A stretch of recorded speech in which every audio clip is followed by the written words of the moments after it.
Hello friends, कैसे हैं आप सब। होप आप बहुत अच्छे होंगे। Welcome back to my channel career point with Shashwati. दोस्तों, मैं आज आपके लिए फिर से कुछ गवर्नमेंट वैकेंसीज लेके आई हूँ जो नाबार्ड गवर्नमेंट ऑफ इंडिया की तरफ से निकल के आए हैं। नाबार्ड क्या है? National bank for agriculture and rural development. देखिए, ये नाबार्ड का ऑफिशियल वेबसाइट है और मैं नीचे जा रही हूँ। देखते हैं करियर सेक्शन पे क्या नोटिफिकेशन निकल के आया है, एज लिमिट क्या है, एलिजिबिलिटी क्राइटेरिया क्या है, पे स्केल क्या है, कितनी वैकेंसीज निकल के आई है, उसके डिटेल्स पे चलिए इसके बारे में डिस्कस करते हैं। ठीक है, जैसे कि आप सब देख सकते हैं स्क्रीन पे करियर नोटिस पे पहला जो नोटिफिकेशन है, recruitment to the post of assistant manager. वहाँ पे मैं नीचे जा रही हूँ। देखिए, पहला क्या लिखा गया है? एडवर्टाइजमेंट। ठीक है, वहाँ पे अगर मैं क्लिक करूँगी तो डिटेल्स नोटिफिकेशन पे चले जाएंगे। नीचे दिया गया है अप्लाई हियर। अप्लाई हियर पे क्लिक करूँगी तो हम इस पोस्ट के लिए अप्लाई कर सकते हैं। तो जिसको भी इस पोस्ट के लिए अप्लाई करना है वो अप्लाई हियर में क्लिक करें और वो रिडायरेक्ट हो जाएगा अनदर वेबसाइट को, जहाँ पे आप एप्लीकेशन फॉर्म फिल कर सकते हैं। ठीक है, उसके नीचे सिलेबस दिया गया है, तो उसकी सिलेबस के हिसाब से ही एग्जाम्स होंगे। एग्जाम्स में जो क्वेश्चंस आएंगे इसी के सिलेबस के अंडर आएंगे। तो मेरी सलाह यही रहेगी, तो सिलेबस भी डाउनलोड करना और उसे अच्छे से पढ़ना। आ गया समझ में? चलिए एडवर्टाइजमेंट पे क्लिक करते हैं। ये एडवर्टाइजमेंट निकल के आ गया है डिटेल्स नोटिफिकेशन का, national bank for agriculture and rural development. आ गया किसकी चीज़ की रिक्रूटमेंट हो रही है? असिस्टेंट मैनेजर की। ठीक है, ग्रेड ए। नीचे चलते हैं। ऑनलाइन एप्लीकेशन कब से शुरुआत हो रही है? 8 नवंबर। और लास्ट डेट ऑफ एप्लीकेशन क्या है? 30 नवंबर। फेज 1 प्रिलिमिनरी एग्जामिनेशन कब होगा? 20 दिसंबर को। और फेज 2 मेंस एग्जामिनेशन कब होगा? 25। ठीक है, और फेज 3 ज्योमेट्रिक टेस्ट वो अनाउंस होगा बाद में वेबसाइट पे। आ गया समझ में? नीचे चलते हैं। ये देखिए, number of vacancies and reservation दिया गया है, तो आप सब देख सकते हैं। जैसे कि RTBS जनरल में 20 अनरिजर्व्ड पोस्ट, उसमें से SC 7, ST 4, OBC 13, EWS 4, total सबको मिला के 48। उस तरह मैं नीचे जा रही हूँ। चार्टर्ड अकाउंटेंट में सबको मिला के 4, कंपनी सेक्रेटरी में 2, finance 5, computer and information technology 10, agriculture engineering 1, plantation and horticulture 2, fisheries 2, food processing 2, land development and soil science 2, civil engineering 2, electrical engineering 2, media specialist 1, economics 2। ठीक है, RTBS में टोटल कितने निकल गया है? लीगल में 2, प्रोटोकॉल एंड सिक्योरिटी में 4, total कितना है? 91। ठीक है, एकेडमिक क्वालिफिकेशन लिखा गया है assistant manager grade 1 rural development banking and services. General के लिए क्या एजुकेशनल क्वालिफिकेशन है? बैचलर डिग्री होना चाहिए कोई भी सब्जेक्ट में, कोई भी रिकॉग्नाइज्ड यूनिवर्सिटी से विथ 60% मार्क्स। ठीक है, चार्टर्ड अकाउंट जो होगा उसका क्या क्वालिफिकेशन है? बैचलर डिग्री कोई भी डिसिप्लिन में से, कोई भी यूनिवर्सिटी में से पास आउट होना चाहिए, बस उसका मेंबरशिप होना चाहिए institute of chartered accounts of India के साथ। कंपनी सेक्रेटेरिएट में जो एडमिशन लेगा उसका क्या है? बैचलर डिग्री कोई भी डिसिप्लिन में से, कोई भी यूनिवर्सिटी पास आउट होना चाहिए, इंस्टीट्यूशन का सर्टिफिकेट होना चाहिए, membership of institute of company secretariats of India. Finance में जो उनको क्या चाहिए? BBA किया हुआ होना चाहिए फाइनेंस या बैंकिंग में, या तो BMS की होना चाहिए फाइनेंस या बैंकिंग में, कोई भी यूनिवर्सिटी में से होने से चलेगा विद 60% ऑफ मार्क्स। उसी तरह कंप्यूटर या इंफॉर्मेशन टेक्नोलॉजी 4 साल का बैचलर डिग्री होना चाहिए इंजीनियरिंग में। ठीक है, एग्रीकल्चर इंजीनियरिंग में बैचलर डिग्री होना चाहिए एग्रीकल्चर इंजीनियरिंग में। प्लांटेशन हॉर्टिकल्चर में बैचलर डिग्री होना चाहिए हॉर्टिकल्चर में, कोई भी यूनिवर्सिटी में। फिशरीज में बैचलर डिग्री होना चाहिए फिशरीज में। Food processing bachelor degree in food processing. Land development and soil bachelor degree in soil science या एग्रीकल्चर एनवायरमेंटल साइंस में होना चाहिए। Civil engineering bachelor degree in civil engineering या तो स्ट्रक्चरल इंजीनियरिंग कोई भी यूनिवर्सिटी में से 60% ऑफ मार्क्स।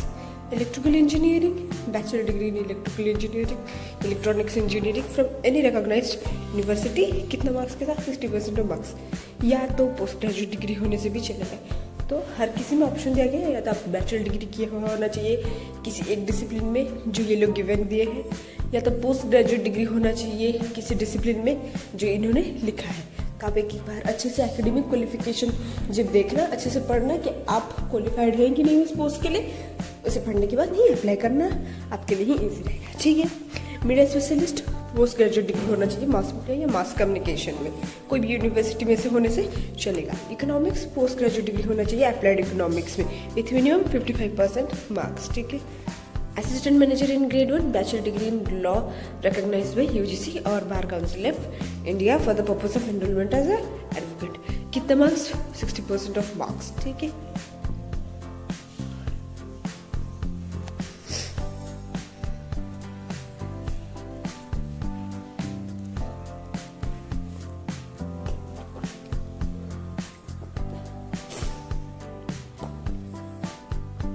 क्या रोल्स एंड रेस्पॉन्सिबिलिटीज, क्या नेचर ऑफ वर्क रहेगा टेक्निकल डिसिप्लिन के लिए, ये यहाँ पे स्किल सेट के साथ दिया गया है।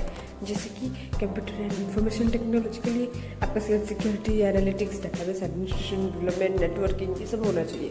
उसी तरह फाइनेंस में प्रोजेक्ट मैनेजमेंट होना चाहिए। Agriculture, engineering, fisheries, forest, food processing, plantation, उसका भी स्किल सेट दिया गया है। एक बार अच्छे से पढ़ लेना है इसे। ठीक है, ये आपके लिए ही है,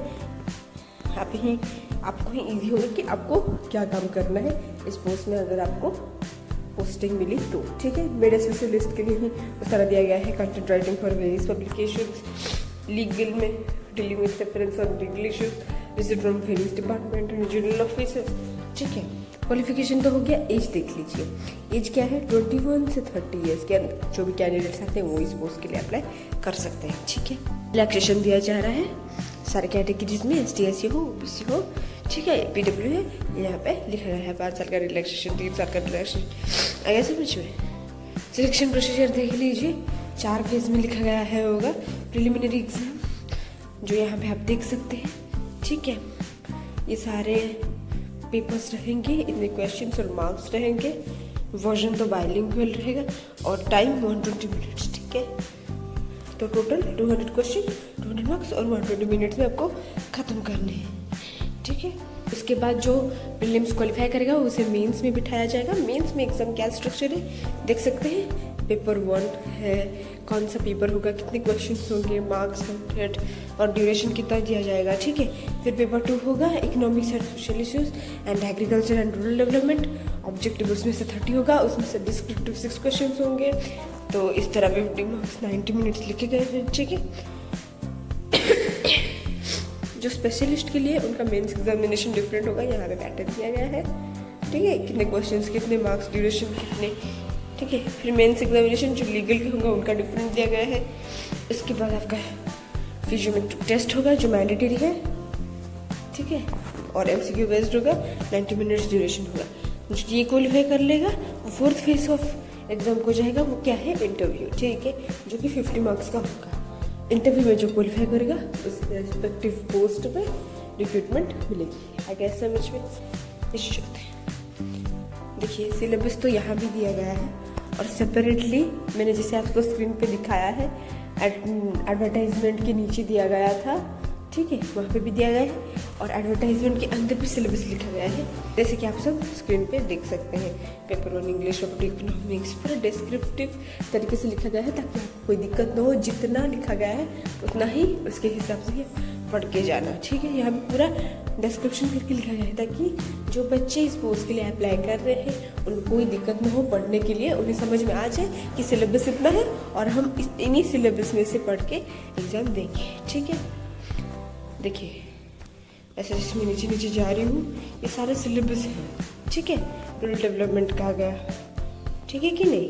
एलिजिबिलिटी क्राइटेरिया आ गया। असिस्टेंट मैनेजर जो grade protocol and security service के होंगे उनका एज 25 से 40 ईयर्स के अंदर होना चाहिए, एक्सपीरियंस होना चाहिए प्रोटोकॉल एंड सिक्योरिटी सर्विस वालों के लिए ही सिर्फ। ठीक है, ठीक है, जो online examination structure protocol and security का जाएगा उनका ये प्रीलिम्स एग्जामिनेशन आप देख सकते हैं। Question and maximum marks 200 total होंगे।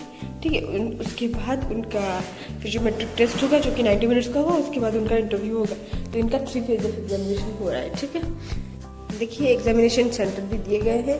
फेज 1 प्रिलिमिनरी एग्जामिनेशन के लिए आप सब देख सकते हैं कौन सी जगह पे कहाँ होगा, कौन से स्टेट पे कहाँ होगा। ठीक है, हरियाणा में फरीदाबाद, गुड़गांव, अम्बाला, मध्य प्रदेश में उज्जैन, सागर, भोपाल, ग्वालियर, इंदौर, उड़ीसा में बालेश्वर, बरहमपुर, गंजाम, भुवनेश्वर, कटक, संबलपुर, ढेंकानाल, राउरकेला। उसी तरह फेज 2 एग्जामिनेशन, मेंस एग्जामिनेशन और फेज 3 फिजियोमेट्रिक टेस्ट में कौन से सेंटर्स रहेंगे। अहमदाबाद, कोलकाता, बैंगलोर, भोपाल, मुंबई, भुवनेश्वर, दिल्ली, चंडीगढ़, मोहाली, पटना, चेन्नई, पुणे, गुवाहाटी, हैदराबाद, रांची। ठीक है। Jaipur, Jammu, Srinagar, Shillong, Thiruvananthapuram separate call letters आपको भेजे जाएंगे ईच शिफ्ट के लिए, जो फेज 2 एंड फेज 3 एग्जामिनेशन देंगे। आगे समझिए। एप्लीकेशन फ़ी देख लीजिए। STSC PWD वालों के लिए कोई भी एप्लीकेशन फीस चार्ज नहीं किया जा रहा है, उनको बस इंटीमेशन चार्ज किया जा रहा है 150 का, तो उनका टोटल फीस 150 हो रहा है। बट अदर्स के लिए आपको इंटीमेशन एप्लीकेशन फ़ी मिला के 850 रुपीज़ चार्ज किया जा रहा है, ठीक है। मतलब जनरल, OBC ये सारे 850 रुपीज़ दे के ही एप्लीकेशन फॉर्म फिल कर सकते हैं। पे स्केल देख लीजिए। 44,500 आपका बेसिक पे है, उसके साथ अलाउंसेस मिला के आपको दिए जाएगी, ठीक है। कैसे अप्लाई करना है ये पूरा प्रोसेस दिया गया है, आप देख सकते हैं स्क्रीन पे, ठीक है। अप्लाई कैसे करना है, फोटोग्राफ कितने होगा, सिग्नेचर कैसे होगा, लेफ्ट थंब इम्प्रेशन कितने KB का होगा, डॉक्यूमेंट्स कैसे स्कैन करेंगे, कितने KB का होगा, किस तरह भेजना है, पूरा प्रोसेस यहाँ पे दिया गया है। इसलिए मेरी सलाह यही रहेगी कि पहले आके PDF को अच्छे से पढ़ना, उसके बाद ही अप्लाई करना, आपके लिए ही ईजी होगा, ठीक है।